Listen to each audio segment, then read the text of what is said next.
Portal Ternura de Notícias mais uma vez realiza o painel Entrevistas. Conversamos hoje com a doutora Luana Vejan Stoniolo, ela que é médica geriatra, formada pela USP de São Paulo, atende na clínica Sim em Ibitinga, na rua José Zapata 261 e realiza inclusive atendimento em domicílio.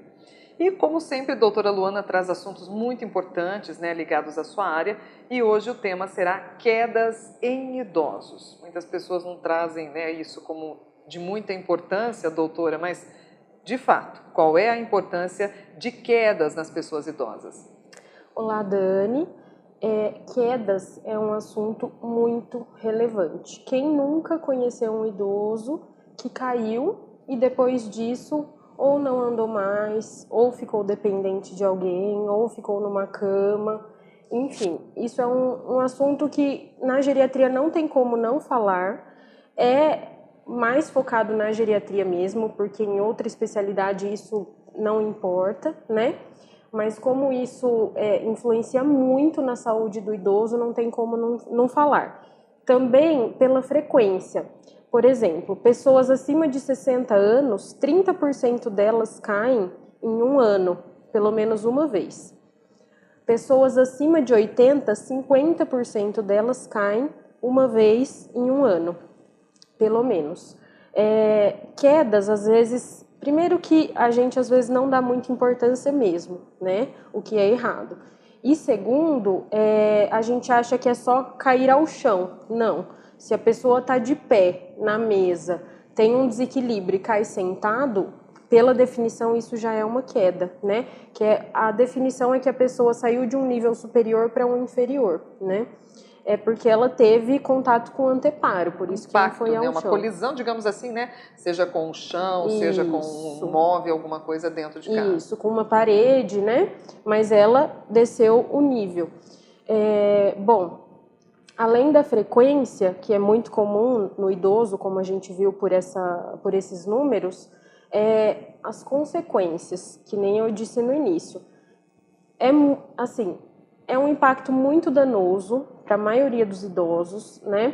A chance de ter uma fratura, principalmente de fêmur, depois disso ficar acamado, aí aumenta o risco de ter infecção de urina, pneumonia, começa a perder massa muscular, não consegue mais andar porque é um ciclo vicioso, cama, perde massa muscular, fica mais na cama, aí surgem as infecções, as feridas na pele, que são as escaras, e aí a coisa vai degringolando, né? Então as consequências são extremamente danosas na terceira idade. Fora o efeito interno, né? Que é a insegurança que fica depois, o medo de cair. Quantos idosos depois que caíram, mesmo que não tiveram uma consequência como uma fratura, por exemplo, não conseguem mais sair na rua sozinhos, têm medo de andar sozinho, então acaba perdendo uma coisa que na geriatria a gente estima muito, que é a independência, a funcionalidade. Esse idoso não sai mais na rua, não vai mais na padaria, às vezes tem até medo de ir no quintal em casa e cair. Então começa a ficar cada vez mais dentro de casa e menos funcional, né? Isso é uma perda muito grande. E neste caso, a gente poderia afirmar que a ocorrência de quedas na terceira idade, ela tem uma incidência maior que nas pessoas mais jovens? Sim, uma incidência bem maior. Eu vou te explicar o porquê, mas a maioria das pessoas tem o conceito de que isso é normal. É normal cair, tá velhinho, né? O idoso cai, é assim mesmo. Não é normal. Se tá caindo, tem alguma coisa que não está normal. É comum. Ser comum é diferente de ser normal, tá? Então, não é normal. Muito bem. O que leva à queda? Durante a infância, enquanto jovens, uma prática de uma atividade, aí a gente está falando realmente de impactos que ligam à questão de atividades, exercícios. Mas na idade já, nessa fase adulta, após os 60 anos, ou considerável aí, um período da pessoa como considerada idosa, o que causam essas quedas? O que leva a causa principal ou as causas, que fazem com que as pessoas tenham tantas quedas? Então, por que elas acontecem? Tem os fatores que a gente chama de intrínsecos, que são os fatores da própria pessoa, que esses fatores são mais comuns nos idosos. Quais são? A marcha. O idoso tem uma marcha já prejudicada. o balanço dos braços é menor, eles levantam menos o pé para andar, né? O desequilíbrio nos idosos é mais comum, a perda de massa muscular com a idade, que a gente chama de sarcopenia. Então, a marcha diferente, com menos força muscular e com equilíbrio alterado, fora a visão, que geralmente é prejudicada, isso no idoso aumenta muito o risco, né? Por isso que é mais comum. Fora outras coisas que são os problemas de saúde, né? Idosos que já tiveram AVC, ou que têm doença de Parkinson, ou que tem uma osteoartrose de joelho, um desgaste no joelho, né? Isso tudo aumenta o risco de ter, por problema mecânico mesmo, de ter uma queda. E uma coisa que é extremamente importante e delicada, mas que também a maioria das pessoas não veem isso, inclusive médicos, medicamentos. Na terceira idade, pelo amor de Deus, tomem cuidado com remédios. É muito comum a gente achar também, é normal, né? Idoso toma 20 comprimidos. Será que é normal? E às vezes se automedica também. Exatamente. Será que essa medicação causa o mesmo efeito num adulto e no idoso? Será? Ou não? Então, tem muito idoso que vem decaindo e vem caindo por conta de medicações que usa e que mal sabe que isso faz mal. Então, são os fatores intrínsecos. E tem também os extrínsecos, que a gente fala que são os fatores externos, né, que estão no ambiente e ajudam a pessoa a sofrer uma queda. Tapetinho em casa, né, aqueles tapetinhos que a gente adora comprar e enfeitar, o piso escorregadio, degrauzinho pequeno que às vezes não enxerga, a iluminação da casa à noite é sempre bom um idoso deixar uma luz do corredor acesa para poder ir ao banheiro, porque às vezes com todos os fatores que a gente conversou e mais o escuro e mais a sonolência que a gente acorda à noite, é o batata para ter uma queda, né, a hora que está indo no banheiro. Então, o piso, o tapetinho, os degraus, cuidado com os bichinhos de estimação que às vezes entrelaçam entre as pernas, ali, né? E calçado é uma coisa super importante para o idoso. Tem um calçado mais adequado. Isso na consulta, quando tem esse problema de quedas, eu sempre oriento qual é o tipo de calçado mais adequado.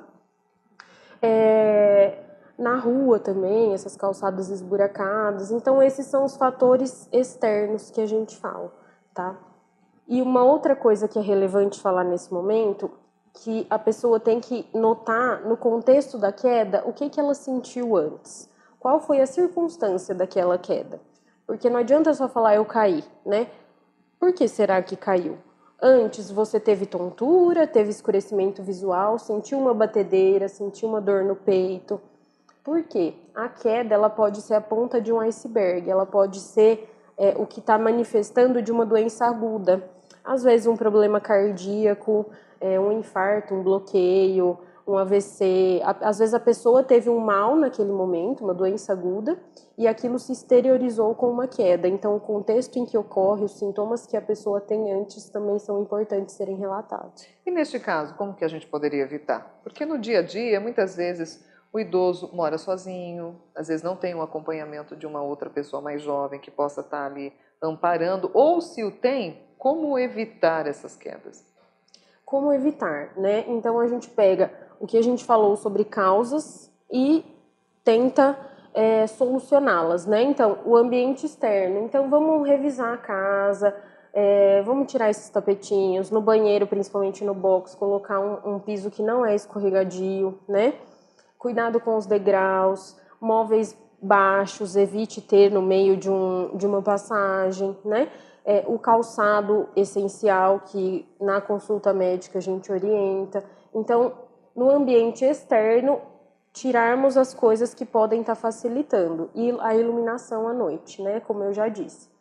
E as causas intrínsecas que estão relacionadas à pessoa, primeiro, vamos deixar em dia essa saúde, né? Vamos procurar um médico, um geriatra, ver se essas medicações que estão sendo ministradas realmente são importantes ali, são necessárias, não precisam ser trocadas porque no idoso aquela medicação não está fazendo bem, então isso precisa ser revisto sempre, a saúde estar em dia. Segundo ponto, atividade física. Isso é essencial. Para todos os problemas que eu já vim falar aqui, não tem a atividade física está em todos, né?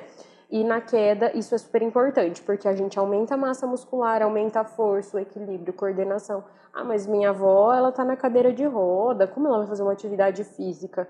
Fisioterapia domiciliar, fisioterapia para massa muscular, para força motora, é uma atividade física. E alimentação também é importante. Idoso geralmente não gosta mais de carne, acaba não comendo tanta proteína e a gente precisa para poder compor a musculatura. Então, proteína na alimentação, carne, frango, ovos, leite. Às vezes, dependendo de como o idoso estiver na consulta, a gente entra com suplemento também alimentar, rico em proteínas. Então, essas são as coisas que a gente pode fazer para evitar ou melhorar o que está acontecendo. Ou seja, a gente consegue diagnosticar com tudo isso que a doutora Luana comentou aqui, que é preciso sempre ter o acompanhamento de um profissional ligado aí à área, né, na geriatria, que acompanha idosos, e tem um diferencial. A doutora Luana faz atendimento em domicílio, né? É sempre importante ressaltar que às vezes com as limitações, tudo isso que foi dito, que acabam tendo sequelas e consequências, impedem uma mobilidade dessas pessoas. E aí tem um atendimento que é feito na residência pela doutora Luana. Nossa, muito obrigado mais uma vez, doutora. A gente tem tantos assuntos ainda, né, nesse leque de informações na área da geriatria, e convido-a para uma próxima conversa. Obrigada, Dani. Obrigada a todos e vamos nos cuidar, né? Com certeza. Doutora Luana Vejan Stoniolo é médica geriatra, formada pela USP, com atendimento em Ibitinga e para toda a região pela Clínica Sim. Fica na rua José Zapata, 261, e telefone para agendamento de consultas é o 3342-9533. E a gente reforça, ela faz atendimento em domicílio.